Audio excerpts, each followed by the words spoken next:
Good morning, students. Today topic is characteristic of the hot weather season. कुछ हमने पहले कर ली थी, इसमें से कुछ और जो है हम आज करेंगे। किसके बारे में? हॉट वेदर सीजन की करेक्टरिस्टिक के बारे में। ठीक है, तो हॉट वेदर सीजन में आपने देखा होगा कि गर्मियों में क्या चलती है, डस्ट स्टॉर्म चलती है। कहाँ पे चलती है? नॉर्दर्न पार्ट ऑफ इंडिया में चलती है। तो यहाँ पे पढ़ेंगे कि जो हॉट वेदर सीजन है उसमें क्या चलता है। डस्ट स्टॉर्म कॉमन होता है कहाँ पे? नॉर्दर्न इंडिया में। During this time, at this time जो वहाँ पे स्टॉर्म है, बहुत ही ये जो स्टॉर्म होते हैं ब्रिंग टेम्परेरी रिलीफ। आपने देखा होगा कि गर्मियों में जैसे थोड़ी सी ठंडी हवा चलती है तो आपको बहुत ही रिलैक्स फील होता है। तो ये जो रिलीफ होता है ये बहुत ही टेम्परेरी होता है। जो रिलैक्सेशन हमें लगती है कि हाँ जी बहुत ही ज़्यादा आराम लग रहा है कि हवा चल रही है, बहुत गर्मी थी अब कुछ ठंडी हवा चली है, तो वो हमें बहुत ही ये जो रिलीफ होता है बहुत ही टेम्परेरी होता है। तो ये lower the temperature and bring light rain and cool breeze. ये क्या करता है? टेम्परेचर को क्या कर देता है? कम कर देता है कुछ, और थोड़ी सी रेनफॉल लेके आती है और ठंडी हवाएं जो है चलनी स्टार्ट हो जाती हैं। During the end of the season, जब ये सीजन खत्म होने वाला होता है तो क्या चलती हैं हमारी? थंडर स्टॉर्म चलती हैं, विंड चलती हैं। ठीक है, और ये जो है बाय हेल आर ऑब्जर्व।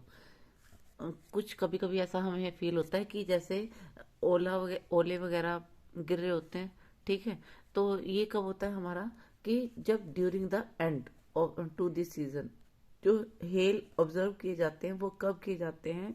इस सीजन के एंड के time, during the end to the season. तो जब ये जो हेल्स होते हैं जो ऑब्जर्व किए जाते हैं वो ज़्यादा वेस्ट बंगाल के अंदर किया जाता है, मतलब इतना ज़्यादा हानिकारक होता है। इसको क्या कहा जाता है? काल बैसाखी के नाम से भी जाना जाता है, नोन एज अ काल बैसाखी। काल बैसाखी कब मानी जाती है? वेस्ट बंगाल के अंदर कहा जाता है काल बैसाखी को प्री मानसून, मानसून के आने से पहले। जब मानसून आने वाला होता है तो उस टाइम जो शॉवर, जैसे कि साउथ वेस्ट से मानसून चली तो इसमें मॉइस्चर जो होता है ये जो ओशन से चलती हैं, तो ये जो कोस्टल रीजन के अंदर जब स्टार्ट करती हैं आना जो लैंड सरफेस पर, तो इसे हम कौन सा मानसून कहते हैं? Pre monsoon. तो ये क्या करती हैं? शावर करते हैं। उसे हम किस नाम से जानते हैं? मैंगो शावर के नाम से। जैसे कोई फसल है वो पकने वाली होती है और बारिश की बूंदें आ जाएं तो पूरी तरह से क्या हो जाती है? पक जाती है।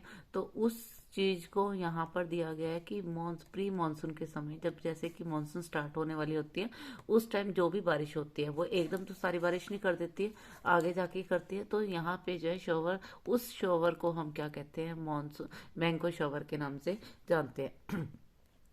Observe during close of the summer season in Kerala and Karnataka. ये जो है समर सेशन जो है, जब अब ये दिखाया गया है कब? कि जब ये सीजन क्या होने लगता है? क्लोज होने वाला होता है। ठीक है, कहाँ पे? इन केरला एंड कर्नाटका के अंदर। तो उसे मैंगो शावर के नाम से जाना गया है। Next is advancing monsoon. हमने सीजन के बारे में पढ़ रहे थे, अभी हमने पढ़ा था हॉट वेदर सीजन के बारे में। ठीक है, हम कोल्ड वेदर सीजन पढ़ चुके हैं। अब का जो आज का अब जो स्टार्ट करेंगे हम करेंगे एडवांसिंग मानसून या रेनी सीजन के बारे में। याद रखना है कि ये जो एडवांसिंग मानसून है या रेनी सीजन है ये कब स्टार्ट होता है? अर्ली जून में। ठीक है, इट बिंग बाय अर्ली जून। जो हमारे नॉर्थ इंडिया में जो बारिश होती है वो कब होती है? जून के अंदर। ये क्या लाती है? पूरी कंट्री के अंदर क्या लेके आती है? रेनफॉल को लेके आती है। इसकी करेक्टरिस्टिक पढ़ लेते हैं। ये कैसी मानसून विंड्स होती हैं? साउथ वेस्ट विंड्स होती हैं, जो क्या करती हैं? कितनी वेलोसिटी से चलती हैं?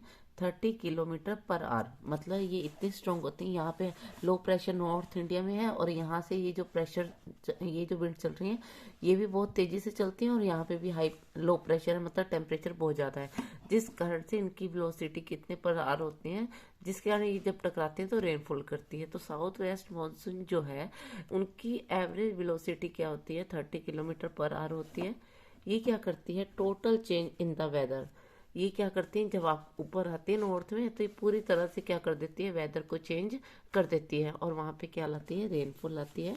अमाउंट ऑफ रेनफॉल रिसीव्ड कहाँ पे की जाती है, कब जो है रेनफॉल जो है रिसीव होती है, amount of rainfall receive may vary from region to region. हर एक जगह पे अलग अलग समय पे जो होती है, क्या होती है, बारिश होती है।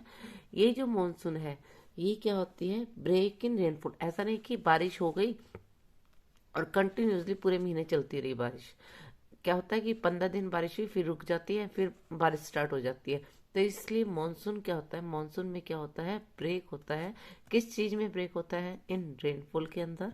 ठीक है, ये कैसी होती है, इट हैज वेट होती हैं एंड ड्राई होती हैं। They are interspersed with rainless. This all depend on the monsoon trough which move northward and southward. ये जो मानसून होती हैं ये हमने पढ़ा था कि यहाँ से चलती हैं ईस्ट की तरफ टर्न करके, फिर इधर वेस्ट में आती है, फिर ये वापस आती हैं। तो ये जो है ये जो मानसून होती हैं ये क्या करते हैं, कहाँ से कहाँ तक चलती है, नॉर्थवर्ड से साउथवर्ड की तरफ चलती हैं। ये कहाँ पे जो है, ट्रॉपिकल डिप्रेशन। डिप्रेशन का मतलब हो गया साइक्लोन। ट्रॉपिकल हमने पढ़ा था ना, ये ऊपर वाला पार्ट जो नॉर्थ पार्ट है वो सब ट्रॉपिकल है, नीचे वाला ट्रॉपिकल पार्ट है। तो जो ट्रॉपिकल पार्ट होते हैं यहाँ पर क्या चलते हैं, साइक्लोन चलते हैं। तो इसका किसके ऊपर भी प्रभाव पड़ता है, tropical depression also have an impact over it. तो इन सब के ऊपर किसका प्रभाव पड़ता है, ट्रॉपिकल साइक्लोन का भी, जिस कारण से जो है impact of the uncertainty of the monsoon. तो ये जो है ट्रॉपिकल साइक्लोन का इम्पैक्ट होने के कारण जो है जो मॉनसून है वो कैसा हो जाता है, इनसर्टेनिटी होती है। तो impact of the uncertainty of the monsoon.